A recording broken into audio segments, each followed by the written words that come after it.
Welcome to the Firebelly Social Show. We're focused on talking to food and beverage brands that are on a mission to make the world better. Hey, everyone. Duncan here with another episode of the Firebelly Social Show, where we chat with founders and leaders of mission-driven food and beverage brands. And I'm excited to be here with Arnell. Arnell, what's up? Hey, what's up? Excited to be here. Thanks, everyone, for tuning into this latest episode of the Firebelly Social Show. We have a great show lined up for you today, talking with Adam, founder of purpose-driven seasoning brand Flavor Seed. This episode is brought to you by Firebelly Marketing. At Firebelly, we help mission-based food and beverage brands bring people closer through social media marketing. So if you're ready to use social media to create more community and excitement around your food and beverage brand, go to firebellymarketing.com to learn more. I'm so excited to welcome you, Adam. Adam Jenkins, founder of Flavor Seed. Welcome, my man. Duncan, Arnell, thank you so much. It's a pleasure to be here today. I mean, so you're as the famous line goes, you're kind of a big deal. So tell us. So you are the founder of a spice company. Tell us about it. So this is something I kind of somewhat stumbled into. This was not on my radar, to say the least. I do not consider myself a big deal. My wife keeps me humble that way, I guess. But I started out my career with General Electric. I was an engineer at a North Carolina State University, and it's kind of funny because when I was there, this was late '90s, early 2000, and my dad came to me and said, "Hey, I've got this idea. I want to start a spice company." And I was the only one with a computer at the time, right? So I did like all this research, and I had an entrepreneur class in school. And so I did the business plan and all this stuff and just kind of handed it to him, said, "Here, go get it. I'm going to go off and do my own thing and make some real money." And so, one thing led to another. We kind of got as far as like creating some logos and we did some test blends and all this kind of stuff. And then it just kind of, one thing led to another. And that kind of, that dream kind of withered a little bit for him. So I kind of went about my life, not really thinking about it. Then in 2010, he had some health issues and ultimately passed away. And so while I was going through some of his like kind of prized possessions, some of his coins and guns and stuff, right? Like there sits this packet of information that I gave him, with a lot of the family recipes and some of his recipes and all this. And so that really struck a chord with me, because at that time when I found it, he had already passed. I couldn't talk about it, right? So I just kind of held on to it. It was like, man, he really valued this. He valued my work, and so that kind of stuck with me. And so we held on to it, and so that was kind of the impetus of the beginning of this company, was that when I had an opportunity, when I parted ways with General Electric, I was like, well, what am I going to do with my life? I want to make some changes. This life of like sitting behind a computer, kind of in this rut, working like 60, 70 hours a day, just doesn't fit, right? I don't value, I don't know. I just didn't value the same things that I valued when I was younger. And so, that, one thing that I did value was the ability to cook a nice dinner with my family that we could all eat and feel good about it. I was cooking one day. The family finally decided that they were going to eat. I was kind of like a short order cook, right? Everybody wanted something different. So we finally found tacos. All the kids loved them. And then I'm looking on the back of the packet of like Old El Paso, I think it was. And it's like the first ingredient is just cornstarch, and then a bunch of chemicals that you can't pronounce, and fillers and byproducts, and just garbage. And that day I was like, never again are we putting this in our kids' mouths. I went out the very next day, got some fresh chilies, a bunch of organic ingredients, mixed it all up. We had tacos the very next night. And it was a hit. Everybody loved it. I started giving it away to people. I was like, hey, try this. Am I crazy? So that was kind of like the confidence builder, right? That I could actually do something like this. And so then that's when I kind of went back to what my dad had, some of their old recipes, the family recipes and stuff he had created. And we just started making stuff. You know, it was so cool to just make, to create, right? And so I think that was one thing. Like in corporate life, I was just so such a slave to the grind and, you know, processes and, you know, all these the playbooks and all the acronyms and all the things that you just had to color within the lines, right? And with this, my creativity really kind of was able to take off, and just everything, just all the doors kind of opened with this. It was just kind of bizarre just how easy kind of it started out, as far as like the name, the website was available, everything. So like Flavor Seed originally, what kind of, if I had my dream wish, what Flavor Seed would turn into is that, like, I would love to be able to go to some of these farms and organic farmers and help them. Like, so you know, they kind of struggle to make a living. It's tough to create and produce on scale these organic products. And so, you know, that was kind of the idea, was let's be a seed company for, as in like capital, right? Seed to create these flavors to some of these farmers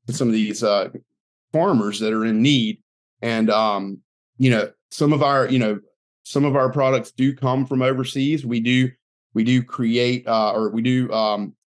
manufacture enough of the product to warrant made in the USA. It has to be more than 51% of your products are purchased in the United States to be USA made.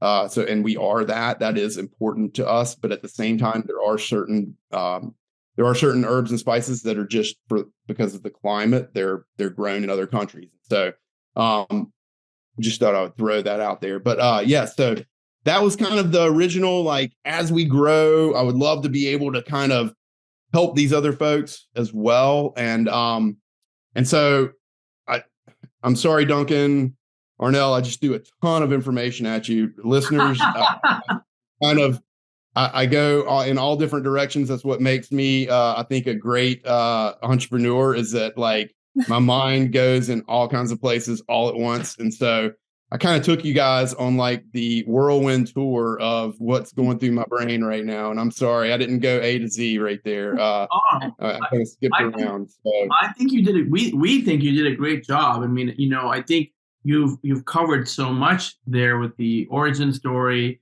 And let's dig just a little bit further into the mission. You know, I know that you wanted. It's so fascinating how, you know, founder after founder after founder is trying to solve an immediate need within their family or their community. You wanted to put better quality spices and food in your family's bodies, and so you were driven to this. Tell us all about it. It's organic. So it's basically the cleanest stuff you can get, right? So I think in the spice business, it's one of the oldest industries in the world, right? And you truly do get what you pay for in this industry. I mean, if you are out there buying, no offense to the brands that are producing, people still need flavor. I get it. But if you're buying a dollar seasoning from the dollar store, you're getting the stuff that they sweep up off the floor when it's all said and done. I mean, that's just the way it is.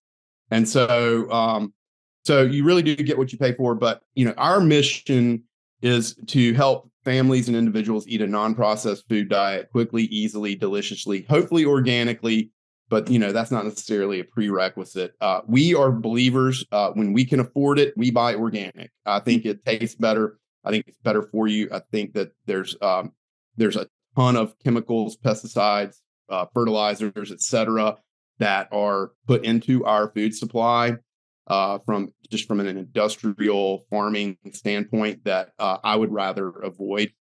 So, sometimes it's just not economically possible. I mean, a lot of the meats that we, steak is it's hard to get beef that is not, $20 a pound that's organic, so it's, sometimes it becomes an economical decision for us, but, for the most part, fruits and veggies, all dairy, it's always organic. And then we thought, why shouldn't the flavors, the things that make the food taste the way you love it, that should be organic too. And time after time, I've interfaced with thousands of people at different festivals and whatnot, and they're always like, "This is so good. It's so fresh. It just has a better flavor." And so I'm convinced that the organic products, that's what makes it. And so that's our goal. Is just really it's really to help folks eat that non-processed food diet, because we do have salt in our seasonings, but if you're eating a non-processed food diet, your tongue is your salt barometer. You don't really need to worry about how much salt your intake that you're putting into your body, because your body needs salt. It's just when you start eating all this junk that's in the middle of the grocery store that's already pre-processed and already has a ton of hidden salts and sugars in it, that's when you start getting into trouble. Totally. I think it's really interesting because I also, try to go really out of my way to eat clean and eat organic. And there's a seasoning that we love to buy. It's a tandoori seasoning. And I went on Amazon to order it, and I got a warning that says this product is known to contain lead. Oh, wow. Like, what? So it's really interesting. It's not always something that I thought about until that moment, and the importance of also our seasonings being and aligning with that lifestyle of being organic and being good for you and being healthy. So definitely kudos to you and what you got going on at Flavor Seed. What would you say is one of the biggest challenges that Flavor Seed has encountered, and how did you guys overcome it?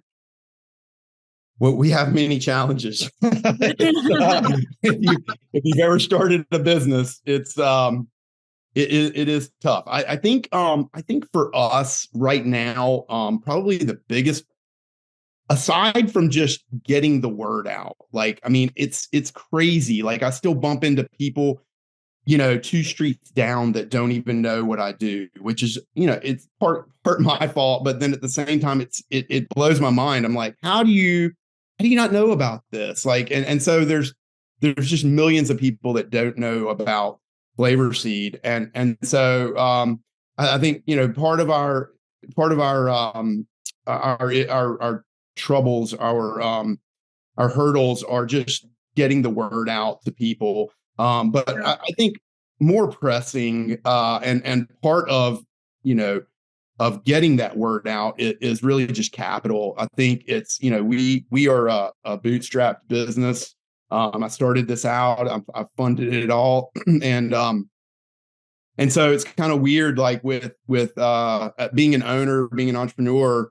Not only do I sometimes really not have a paycheck coming in, but there's a lot of money going out in large chunks to buy inventory and such. So managing that cash flow can be difficult sometimes, but really just kind of the a person told me one time, they said, it's that initial inertia. It's like, if you think about like a rocket going off to the moon or to the space station, right? It's like it takes so much fuel and so much power to break through the force of gravity. But then once you're out of the gravity, it just kind of goes, and you don't need as much fuel. And I think that's a very good analogy for a business as well. It takes so much fuel to kind of break that initial gravity of the situation. I mean, there's just so much. There's so many costs that are associated with just a business.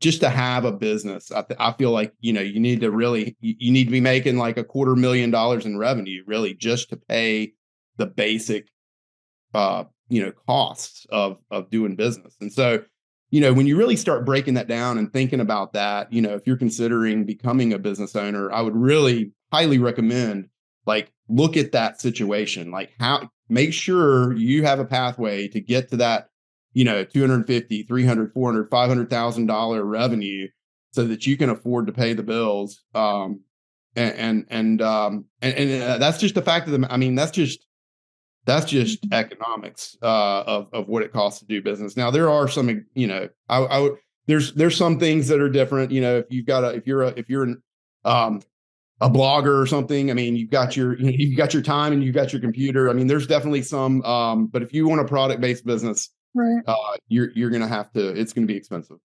I think all three of us are on the same page. In our own, Arnell and I are both, other than being colleagues at Firebelly, we're also both business owners, so we get it. And that's interesting. I hadn't planned to ask you this until later, but since we're talking about kind of founder life, how do you stay focused? How do you stay inspired? I'm sure family plays a big deal in this, but how do you bring it together? It's very cyclical, right? Today's a good day, right? We're talking about all things Flavor Seed. And the bills are paid at the beginning of the month. So we've got the rest of the month to kind of see what we can do. But it's I think, for me at least, we do these like wine and chocolate festivals. We get out in front of the public, and we give away our product. We sample, they get to taste it, kind of try before you buy. And just that interaction with folks and having that instant gratification of them saying, "Oh my gosh, this is so good." And then they vote with their dollars, right? They buy it right then and there. That kind of keeps me going, right? And I know that, like, when I have like hundreds of people that come in and try something for the first time and love it so much that they're willing to put their hard-earned money down and take it home with them, and then tell me, "We're having steaks tonight because I tried this and I liked it so much." That's what really kind of keeps me going. I think about that all the time, and I'm like, all these people, I just need a way of reaching these people. And the more people we can touch, I think the more fans we're going to have, and the further, Flavor Seed is going to spread.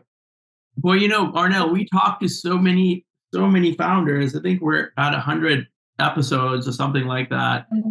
And you just really, it's so heartfelt, and you're so sincere about what you're doing. It just, is really moving to see and to feel that you really want to make a difference. We hear about, growth strategies, and we hear about, exits, and we hear about this and that. And we've really been fortunate to talk.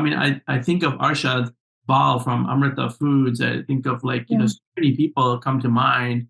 Jamba Dunn. These are all guys that, or people that are just really sincere about the mission. And I just wanted to recognize that Arnell and I, not that we're any big deal, but it's so moving to be a part of the conversation like that, where you're really you want to make a difference. You want to make people's lives better. Yeah, Duncan, and I was just about to say the same thing. Flavor Seed seems like it's a purpose-driven brand, a mission-focused brand. So I want to ask you a little bit more about, what does that mean to you? I know that you're also working with a university right now, and you got some things in the works. So tell us a little bit about that. Yeah. So this has been something, I one of the hardest things that I did when I started out was, like, I don't cook via recipes. I just kind of put stuff together. Like, I cook with my tongue, and I'm like tasting. I'm like, oh, it needs a little bit more of this. And so that was with the recipes of the seasonings that we develop. All of that, it kind of starts out with kind of a scientific method that I've developed, and it started out with some family recipes, and I've kind of taken that through my engineering brain and develop this kind of method of where I start. And then but that was one of the hardest things, was to develop that precise recipe of what we're going to provide, because I was like, oh man, I remember this one meal that we had and the seasoning was perfect, and I just want to recreate that blend. And so it was kind of an arduous process. But so all that to say, I'm not great with recipes. And so I knew that was something that I needed, that people kept saying, the goal was like, hey, this stuff's so easy to use, you don't need a recipe, right? But enough people were out there, they were like, hey, we need recipes. And so we were like, well, let's make recipes. And I quickly realized that I'm not the greatest at that, so I need some help. And I was lucky enough to get selected by Johnson & Wales, who happens to have a campus here in Charlotte. And they were like, hey, this is a perfect opportunity for us to give back to the community. It's going to be a local effort. And so I have been going to class with some students and faculty, and we've created this entrepreneurial class to develop recipes, to do organic research, and develop a cookbook that's going to be chef inspired, mother approved.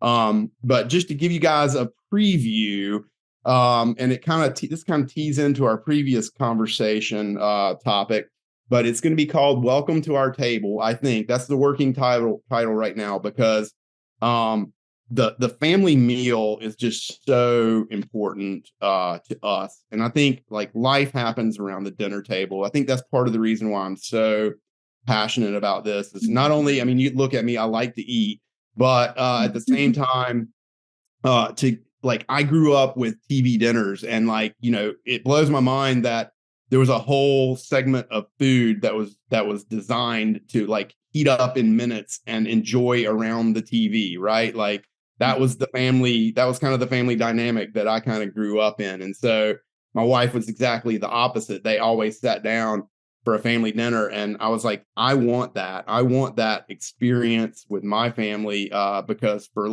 30 minutes you get the kids attention, and I just think life happens around the dinner table. And so if we can kind of help promote that as well to other families, even if you don't eat organic, I would say eat at the table, eat with your family around the table. You'll be amazed at what ends up happening, what the conversations go to. And it's just really cool to get to know your family. I feel like we go through life moving from one activity to the other, and then poof, it's gone, and you don't even really know who your family is anymore, right? It's just life happens at such a crazy pace.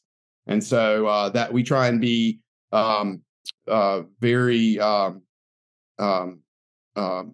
the word I'm looking for? We try and be very focused about sitting around the dinner table, and I'm still struggling with that. I'm mad that I can't think of that word. But at any rate, it'll come to me in about 5 minutes, and I'll be like, oh yeah. But yeah, so I think that's one of the coolest things that we've been working on. We've got some great recipes that the chefs have come up with that aren't too difficult. So that was part of the reason was that a lot of the recipes we want them to be done within 30 minutes, right? So it's help use flavor seed. Here's some chef tips, and get it done within 30 minutes. Get the kids fed, and have dinner around the table. Very cool. Also, I know you guys are big on charities and giving back. And tell us a little bit about that. Yeah, another one of my buddies said, have you ever seen a U-Haul behind a hearse, right? So can't take it with you, right? Like that's so we want to give back. We that's part of our goal, is just to yeah, that's a good one. Yeah, I think about that all the time. It's just we want to make the world a better place than when we leave it than the way we found it, right? With just just with everything. And so we try and support some charities and missions that are key to our heart. And one of the main ones is Feed the Children. That's just a great kind of worldwide charity, along with the American Red Cross, Samaritan's Purse, World Vision, and then here locally, Meals on Wheels of Mecklenburg County, and it's called Friendship Trays. And I actually, it's kind of funny. I delivered meals for them for almost 15 years. I started out at General Electric when I was working for GE. They had this initiative to kind of give back to the community, right? And so I was like, oh, you mean to tell me I can leave on Fridays for like 2 hours and go deliver meals, and it's cool? You guys are good with that? So that was a way to get out of the office for a couple hours. And I was like, okay, that was kind of the initial reasoning behind it. But then I got to meet all these folks that just really needed help. And so like an hour to 2 hours turned into like 3 hours. And I started sitting with these people, and they became my friends. And like, I went to this this black church for a funeral, and it was the craziest thing I've ever been to. I mean, it was beautiful. It was great. The music was amazing. But it was something that I'd never experienced before, and it was like these people became, there's still 2 ladies left after 15 years that I still go by and see, and they're like my grandmothers, and they're just the most amazing women. And it's just, unfortunately, I think probably 5 others that I was really close to that I really got to know, they've since passed. But it was just an amazing opportunity to give back locally and to provide just a good meal to folks. And so that was kind of that. Now I don't have as much time to be with the folks out there, so we try and make that right with giving financially. So hopefully we can do a little bit of good, right? That's the hope. Totally. I love that. And it's so important to give back, I feel like. What would your advice be for other people, founders who are in a position interested in a CPG brand, building their own food products? What would you say to them? Run. No. I think I think that there are a lot of hurdles. I think that you need a little bit of luck for sure. We got a little lucky with getting in with Harris Teeter, which is kind of a large local grocery store. I think you definitely need persistence. I've been trying to get on the shelves at Whole Foods for about 3 years now. And still, and we're talking, but there's nothing, there's no guarantees. And so that's really a target market of ours. I really feel like we need to be there. But I think with CPG and kind of the grocery game, it's almost more of a real estate play than it is a product play, and that's what's somewhat disappointing, is that, over the years, and I don't know exactly, again, this is not my first industry. I didn't grow up in this industry, so I don't exactly know when all of this changed. But at some point it changed from like, let's get the best products on the shelves to let's get the most highest paying producers on the shelves, or manufacturers, I should say. And so, for in my category, folks like McCormick just dominate the shelves because they are at such a scale that they can afford to pay crazy amounts to be there and to stay there.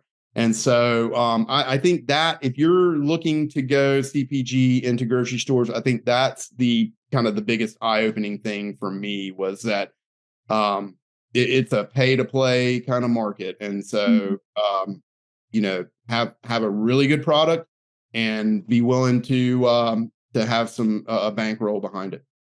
Yeah, it's so interesting that we're noticing that trend with a lot of the CPG brands we're talking to on this podcast, and just, in relationship. But a lot of people are saying, direct to consumer is the way to go.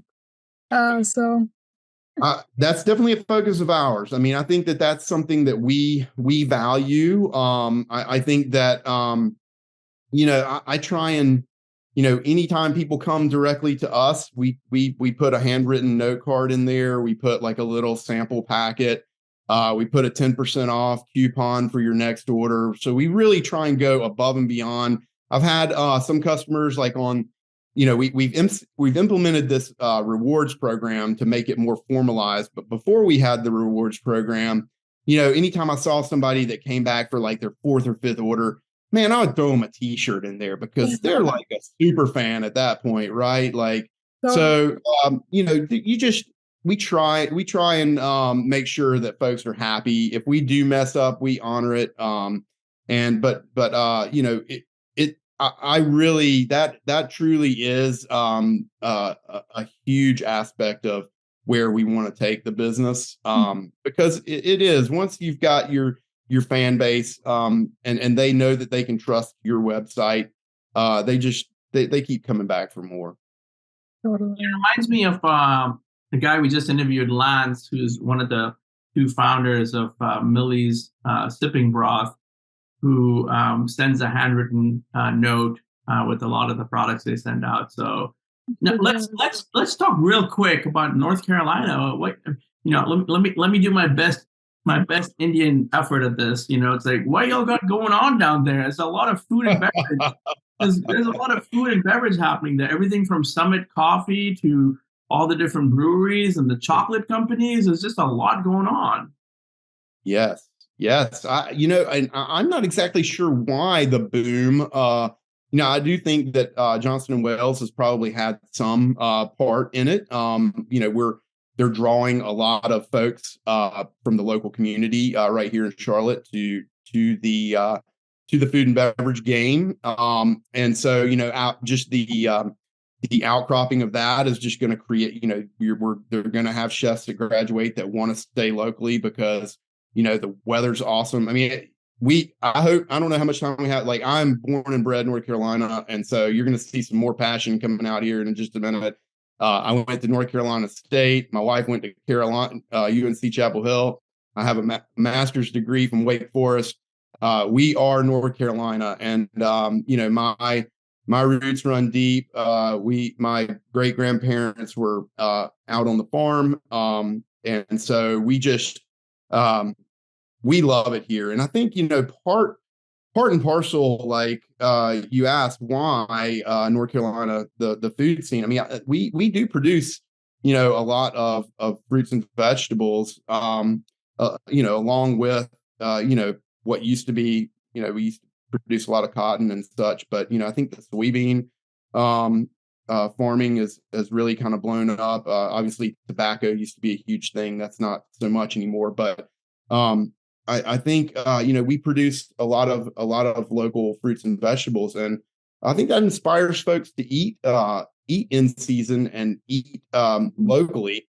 And so and I think we've just got a lot of folks that kind of, their families grew up on the farm, right? And they've got all these old family recipes, and they, we do the barbecues and we raise hogs, and we know how to do a pig picking. And I think just a lot of that kind of, a lot of that culture kind of drives. And I think we just like to eat too, unfortunately.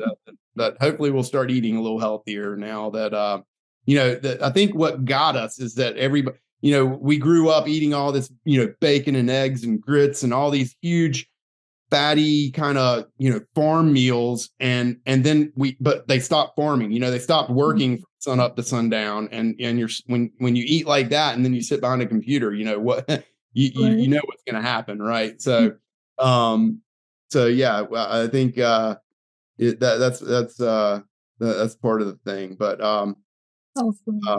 yeah, I think it's a great food scene. I think, Asheville is coming on. We've got, Wilmington, Raleigh, Durham, Charlotte. We've got a lot of great, just beautiful cities, beautiful, we've got the mountains, we've got the ocean. But everybody else, y'all stay away. We've got too many people coming here already. So just come and visit. And let's keep our housing prices and land prices down. And Totally. I mean, I have to say, I've just really enjoyed this conversation. And one of the things that I was racking my brain. We had a guest on who he has a national product that's in the salad dressing space. So he did a TED talk about how you can solve the world's problems around the dinner table. And in our home, like eating dinner together is a big deal. Like in the average week, we eat, 6 meals together at dinner, and if we're not at home, we're out, but we're eating together. And I just really applaud you calling that out, because that's so important. It's conversation, it's community, it's fellowship. There's so many great, wonderful things about eating together, and certainly something that both Arnell and I agree with you very deeply on. I'll give a shout out to Neil and Angie Meyer down in Cary, North Carolina, because I know they're some of the more warm and hospitable people. And Angie actually works with a lot of the farmers down there, pig farmers and cattle farmers. So a lot of great things going on in North Carolina. And Arnell, did you have one more question? I think you had another question, right? Yeah. So just tell people where they can find you. Where can they find you online? Where can they find you in store? Yeah. So flavorseed.com. That's the best place to go. I would love your business. We are on Amazon, but I know that's convenient. I would love for you to come to us first before you go to Amazon. But I get it. Amazon is it is what it is. They do some things really well. You may get a broken, shattered jar in the mail from them. I'm not saying it, but you will not get that from us. We're on Walmart.com. We're in about 200 stores nationwide. So you can go on flavorseed.com retail locations. That'll bring up a map. You can search like your location and it'll pull up the closest thing to you. And if we don't have something local to you, we ship anything over $50 for free. So that's free shipping. And you're going to need $50 worth, trust me. And then if you're in the Southeast, specifically like North and South Carolina, we're on the local shelf of Harris Teeter. You got to find the local shelf. We're not in with the seasonings. It's the local shelf. So just ask your store manager or somebody where their local shelf is, and you can find us. But we're in a lot of specialty food stores and stuff like that. Like I said, 200 stores nationwide and growing. And so we would love we'd love your business. We'd love the opportunity to be on your dinner table. And sign up for the rewards program or for our newsletter, and we'll send you some awesome recipes and some promo cards, but we won't bug you too much. Man, I'll tell you what, that is compelling, and thank you so much for being here today and for changing the world for the better. It's so great to be just a tiny part of your journey. It's so wonderful. Thank you. I guess, Arnell, do you want to take us out with the sponsor message? Definitely. This episode is brought to you by Firebelly Marketing. At Firebelly, we help mission-based food and beverage brands bring people closer through social media marketing. So if you're ready to use social media to create more community and excitement around your food and beverage brand, go to firebellymarketing.com to learn more. Hey, thank you guys so much. Thank you, Arnell and Duncan, Firebelly. We really appreciate the help spreading the word. And just again, I've had a delightful time just talking to you guys. And I think great thing. I think we're going to see you one of these days in North Carolina, so that'll be amazing. Thank you, everyone, for tuning into another episode of the Firebelly Social Show, where we speak with very driven, very mission-oriented founders of food and beverage brands. Thank you so much, and we'll see you on the flip side. Thanks for listening to the Firebelly Social Show. We'll see you again next time, and be sure to click subscribe to get future episodes.